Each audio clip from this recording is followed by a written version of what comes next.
Hour number 2, live and local on another hot day, Wednesday, June 5th. We are just 7 days away from Election Day. Don't forget, early voting ends on Friday. Get out and vote. It's that simple. If you live in State Senate District 18, you might think about voting for Josh Levitt because he is a candidate for the State Senate in District 18, the old Scott Hammond seat. And Josh Levitt joins us. Josh, good morning. Are you staying cool out there on the campaign trail? I don't know about staying cool, man. It's been hot and humid, but I grew up in Vegas, so you learn take the shade when you can find it. Well, we're doing all right. Tell me what it is like campaigning, going door to door in triple-digit temperatures. That can't be very pleasant. Yeah, well, it's not bad, right? Once you get the flow of knocking on doors, talking to people, which I tell you, it really makes my day. There's some days you're going, oh, I'm just feeling beat, I'm tired. Maybe I'm not going to walk today. And my wife goes, no, let's go do it. Let's get out there. And she actually walks with me. My wife, she comes to the neighborhoods and the doors, and we have good conversations. But we get out there and talk to folks, and it just really gets you energized, and you just want to continue to do more. You make sure you bring lots of water, which we do, and put on lots of sunblock, and just have a good time. Sharing ideas. It's I think the best part of campaigning. It really is. Again, Josh Levitt joining us, a candidate for the State Senate District 18. You are a first-time candidate. You have helped other candidates in the past, but you are a first-time candidate. Explain what that experience has been like for you and your family. Well, it's been, I say this, I've enjoyed a lot of aspects of it. Coming from a business background, I mean, this is what you do. You overcome challenges. You look at your strengths and your weaknesses and say, all right, well, how can I turn those weaknesses into strengths, and as well as your threats into opportunities. And I've been applying a lot of what I've done in the past 25 years of leadership to achieve this, and it really isn't much different.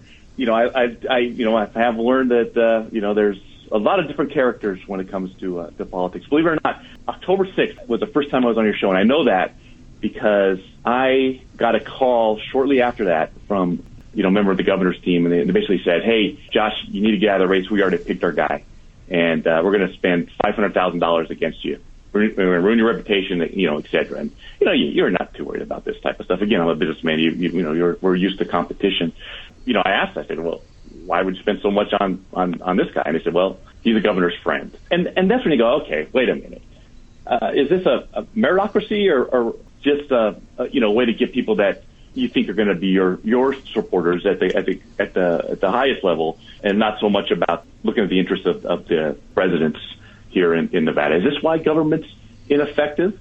Is because we're not getting the right choices when it comes to our candidates? And as I told them, you change this into hey, I think I'm going to be a good candidate, and I'm the one that the community needs to, into a purpose that says, if I drop out, I know the type of people you're going to put in. That's ridiculous. But I tell you, they didn't lie. They spent a lot of money. I mean, I got a bin full of very good-looking flyers or mailers that have come in just to my house, and they look great. But you can't buy authenticity, and I think that's what they're learning is. Authenticity is when you can gain the trust of the community. In fact, I might not have the governor's endorsement, but I got a lot of people in the community's endorsement, and I made sure we put that on the site, from business people to entrepreneurs to my good friend and my barber. And I tell you this, that's the person they want to trust, right? You get authenticity by getting the trust of the community, by knocking on doors and sharing ideas and actually having real solutions to some of the current concerns that people have on there. That's why I put the contract with Nevada on my site, because I wanted, you listen to a lot of the people that are saying, hey, well, we got to fix healthcare and we got to fix education, but they don't really have any ideas behind it other than what you hear every day. What you hear everybody else says is basically copy paste onto their websites, but no one has. I'm actually going to fix it by this, and this.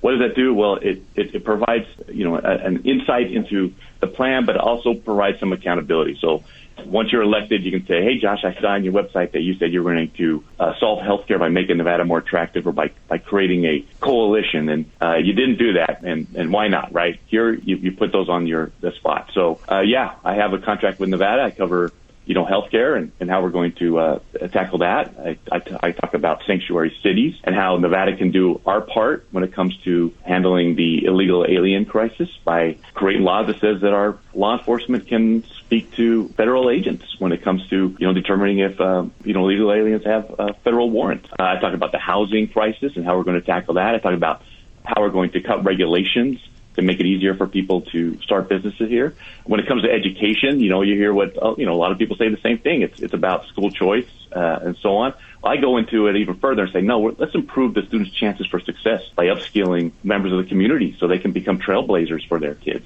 And I think I'm the only candidate that talks about voter ID. And I know that because we got a call from, I think it was the Independent, and they wanted to put me on the spot for saying that we need to have voter integrity. And, that I don't believe that, I think they were trying to focus me as an election denier, which, obviously I shot that down. But, you look at it, and just by doing an investigation, I don't think they realize that you need an ID just to register to vote. Or even more ridiculous is when it comes to their arguments is you need an ID or a social security number just to track your mail ballot or to change any of your services or your voter registration or anything online. So when they're telling me that, asking for ID discriminates folks against voting, well, again, that's just a ridiculous argument because you need ID to participate in anything else when it comes to voting. A signature or simply a signature just isn't a right way to, one, validate who the person is that's voting, and two, investigate if there is any concerns of voter fraud. So how do we fix it, right? Well, I mean, it's just simple. Let's actually have voter ID. These are the common sense things that we need to consider. Yeah. So, like I said, a lot of people have a lot of ideas, but they're not really sharing this. Oh, wait 1 second, Kevin. What's really interesting and neat is you and we talked about the firefighter overtime scandal months ago. And I don't know if you've been following that, but they actually made that all the way to the RJ. Now they're talking about this. So, being on your show has been an absolute delight. I've learned a lot. Folks have called me after your show and said, hey, I heard what you have to say, and I'd like to, talk a little bit more about it. And we've done that. And even here, just bringing up the firefighter scandal and the concerns around that and how, one of my opponents has been, questioned about, how he can make hundreds of thousands in overtime and how that puts SB 18 at risk of being flipped because as I said, the Democrats are going to put that on billboards, right? It's made it into, I think, 2 or 3 publications, and the RJ is now talking about it as well. So, it's been a fantastic ride so far. Josh, let me just ask you, is running for office what you expected? I mean, it's a major leap to be a guy that supports other candidates to being somebody that's actually the candidate. It hasn't. I've embraced it. And people say, why would you do something like this? Well, I'm mission focused. Again, to come from a business background where you overcome challenges and say, all right, well, how do you create solutions to solve these things? And my focus here is on this, right? I realize that we have a lot of reactors when it comes in legislature. People that say, all right, well, we're going to fix this by solving this, but they're not thinking of the long-term effects of that or the long-term plans that what Nevada really needs to be successful, right? I don't think they realize that Nevada's competing with other states in things like healthcare, right? That's why we don't have healthcare professionals here or specialists here is because the legislature has made Nevada less attractive. Doctors can't make money in Nevada. It's a burden on them. And so they're picking other states to go to. Well, that's the wrong approach. That's the thinker of somebody that says, all right, well, we need to increase malpractice rates and caps. And the reason why is I'm going to assume people are saying they're getting bad health care. Well, maybe it's because there's not enough doctors here to fulfill the need. And the old saying, as you spread the batter, you're going to get holes, right? Maybe they're overworked. And maybe we need to concentrate more on getting doctors here so that there isn't such a delay in health care and services so that we can solve the need that way. And increasing that malpractice cap might not be the right approach. It's the same thing when it comes to businesses and the taxes and the fees and the oversight that comes with running a business and regulations is absolutely ridiculous. We're competing against other states. When you look at Delaware, which is some similar laws to us, to register a company there is $89. In Nevada, it's $750. plus, all the, the jurisdictional licensing and so on. You're looking into the thousands by the time you can even start asking people to buy your product. Why are we doing it that way? Why aren't we helping businesses when it comes to Nevada? So they're missing that type of mindset. They're missing that entrepreneurial mindset, the type of people that can actually sell vision and ideas, that can collaborate, that can work with multiple folks on actually getting solutions instead of just being the my way or the highway type of approach. That's not what legislation is about. Legislation is about compromise. Legislation is about actually getting things done and doing the business of the state. It's not about just reacting to this issue or that issue. And again, talking about business, you look at the legislation, they said, hey, we got to solve crime. There's too many felons. What are we going to do about that? Well, their decision was, let's just increase the amount that criminals can steal before they become felons, or we can charge them as a felon. So, they could pat themselves on the back and say, wait, hey, we solved it. No, all you did is you pushed the issue onto the business owners. You pushed it so that now they have to take bigger losses when it comes to the crime, and more crime, because now people can steal more and they're not worried about the consequences because that threshold has been increased. You don't solve crime by doing that. You solve crime by enforcing the laws that are out there. It's just the wrong approach to complicated ideas. Same thing with the housing crisis. They say, we want to get rid of summary judgments, and we want to solve homelessness by forcing landlords to house people that aren't paying rent. These are small business owners. You don't do that.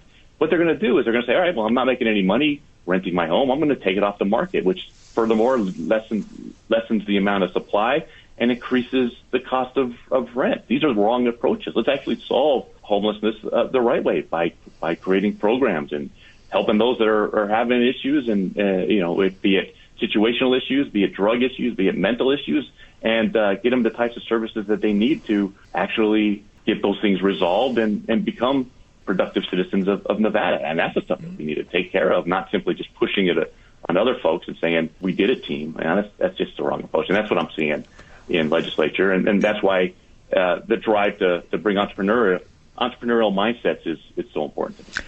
I got to ask you, in our final minute, relative to running for office, what kind of advice would you give to anyone thinking of running for office for the first time?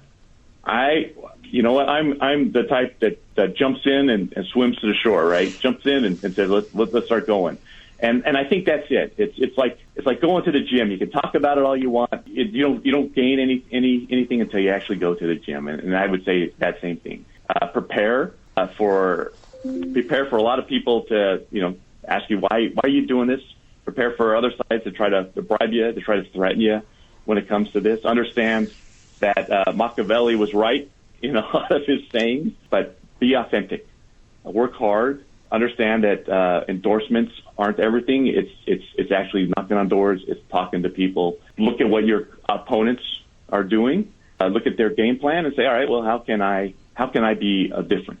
I think a lot of people play by the same book. And one of the things that I talked about when I talked to my team, I said, if you know the playbook and they're using the playbook, why are we doing that? Why don't we do something a little bit different that gives us some sort of advantage, that gives us some sort of tempo, so that we can compete this way? And when you're facing somebody with $500,000 and a large amount of money, don't go head to head. No army has ever won going head to head with against a bigger opponent with more resources. You got to think nimble. You got to think let's find ways to go around the sides and catch them where they're not expecting. It's very tactical. It's very strategic, and it takes a lot of grit. But if you're doing it for the right reasons, you're going to pull through and have a good time doing it. And that's what I've learned. And I'm excited that I've had this opportunity. I'm anxious to hit the general. I really, really am. There you go. Josh Levitt, thank you so much. Keep fighting the good fight and stay cool out there, will you please? I will. And as you said at the beginning of this, it's all about the vote at this point. So if you're in Senate District 18, if you're in the Centennial, Sky Canyon, all the way down to Aliante area, go to the polls. There's not a lot of folks there. It ends, early voting ends Friday, and voting, the actual election is on the 11th. Go out there and vote. It's important. Let's get the right people into the general. And if you have any questions, visit my site, joshfornevada.com. My phone number's there. My email's there. I'm always answering questions. So reach out anytime, and I really do appreciate everybody's support. It's been a blast. There you go. Josh Levitt, candidate for the State Senate District 18, the old Scott Hammond seat. Stick around. More to do as we continue on AM 670 KMZQ.